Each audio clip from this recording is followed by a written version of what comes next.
사랑하는 성도 여러분, 오늘 하루도 우리 하나님의 능력의 손이 여러분의 발걸음 위에 함께 하시기를 바랍니다.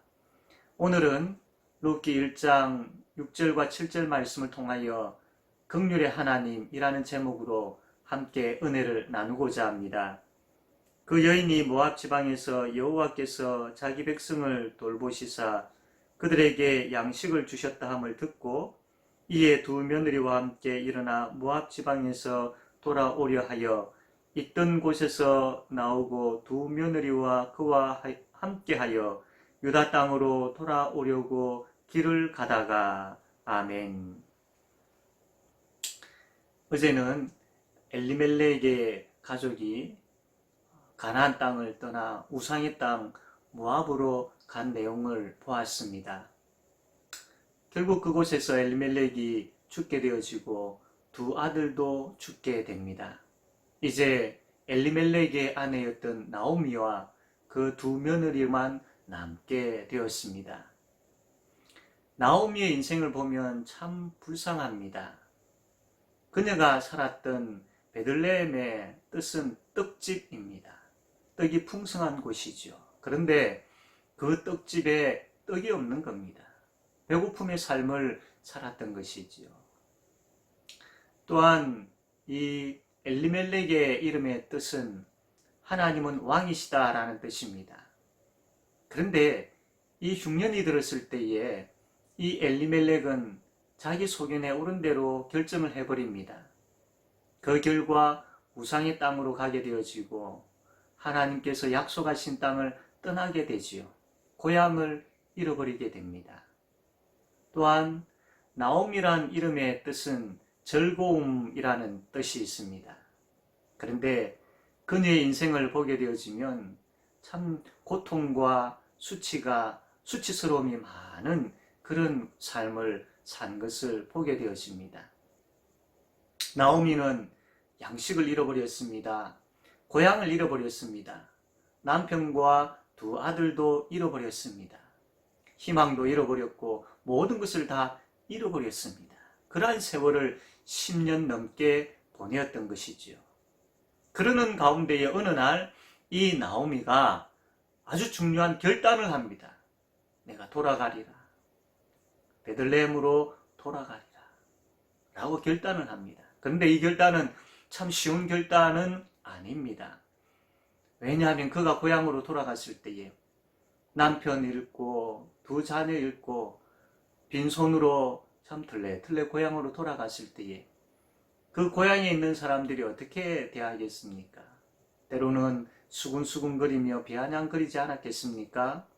많은 것을 가지고 있었던 이 엘리멜렉의 가족들이 참 흉년을 피하여서 참 고향을 떠나 저 먼 나라 갔는데 지금 저들의 형편이 어떻게 되었는가? 라고 하면서 아마 비아냥거릴 수 있었을 겁니다. 그럼에도 불구하고 이 나오미는 베들레헴으로 돌아가려고 합니다. 거기에 가서도 막상 먹고 살 수 있는 그 길은 보이지 않습니다. 그런데도 이 나오미가 고향으로 돌아가려고 결단한 데는 중요한 원인이 있었습니다. 6절 말씀입니다. 그 여인이 모압 지방에서 여호와께서 자기 백성을 돌보시사 그들에게 양식을 주셨다 함을 듣고 바로 이것 때문입니다. 이 나오미는 하나님께서 그 베들레헴에 양식을 주셨다라는 것을 듣게 됩니다. 여호와께서 백성들을 돌보시고 그들에게 긍휼을 베푸셨다라는 소문을 듣게 됩니다. 나오미는 하나님의 긍휼에 대한 소식을 듣고 결단합니다. 그래, 내가 살 길은 하나님의 긍휼이 있는 곳이야. 그래, 내가 가야 할 곳은 하나님의 긍휼이 있는 곳이야. 라고 결단하여서 긍휼의 하나님께로 나오미는 돌아가기로 작정한 것이죠.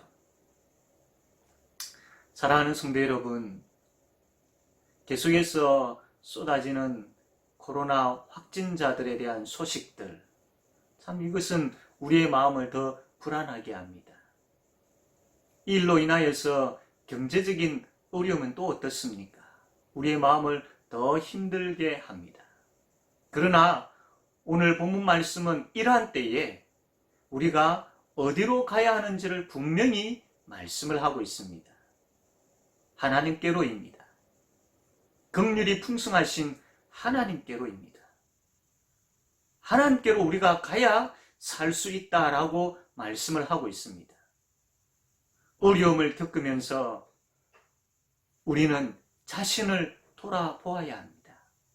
하나님 앞에서 범죄한 것들이 생각난다면 우리는 긍휼의 하나님께로 나아가 그분 앞에 엎드려야 할 것입니다. 영적 게으름으로 인하여서 하나님과 멀어지고 있다면 긍휼의 하나님을 바라보면서 그분께로 나아가야 할 것입니다. 그래야 우리가 살 수 있습니다. 지금 우리에게 필요한 것은 하나님의 긍휼입니다. 하나님을 향하여서 긍휼의 하나님을 향하여서 돌아서지 아니하시겠습니까? 긍휼의 하나님의 얼굴을 바라보지 아니하시겠습니까? 이제는 그만 방황하고 긍휼의 하나님께로 나아가지 아니하시겠습니까? 그럴 때에 주님의 긍휼이 우리를 덮을 것입니다. 주님의 긍휼이 우리를 회복시켜 주실 것입니다. 이 땅의 황무함을 보소서. 하늘의 하나님, 긍휼을 베푸시는 주여, 우리의 죄악 용서하소서. 이 땅 새롭게 하소서. 고쳐 주소서. 사랑하는 성도 여러분, 오늘도 이 기도하는 마음을 가지고 긍휼의 하나님을 바라보고 그분 의지하면서 살아갑시다. 오늘도 그 하나님의 긍휼이 나를 덮기를 소원하고 그 긍휼 안에 거하며 그 긍휼의 하나님 앞에 엎드리며 나아가는 그런 저와 여러분 되기를 바랍니다. 그래야 우리가 살 수 있습니다. 긍휼의 하나님 안에서 참된 삶을 살아가는 오늘 하루가 되어지기를 주님의 이름으로 바랍니다. 아멘. 기도하겠습니다. 하나님, 하나님의 긍휼이 아니면 우리가 살아갈 수 없는 존재임을 다시 한번 고백합니다. 이 모습들을 보면서 우리가 다시 긍휼의 하나님을 찾게 하여 주시옵소서. 긍휼의 하나님 앞에 엎드리게 하여 주시옵소서. 긍휼의 하나님을 향하게 하여 주시옵소서. 그리하여 우리의 마음을 고쳐주시며 그리하여 이 땅의 황무함을 고쳐주시기를 간절히 바라고 원하옵나이다. 예수님의 이름으로 기도드립니다. 아멘.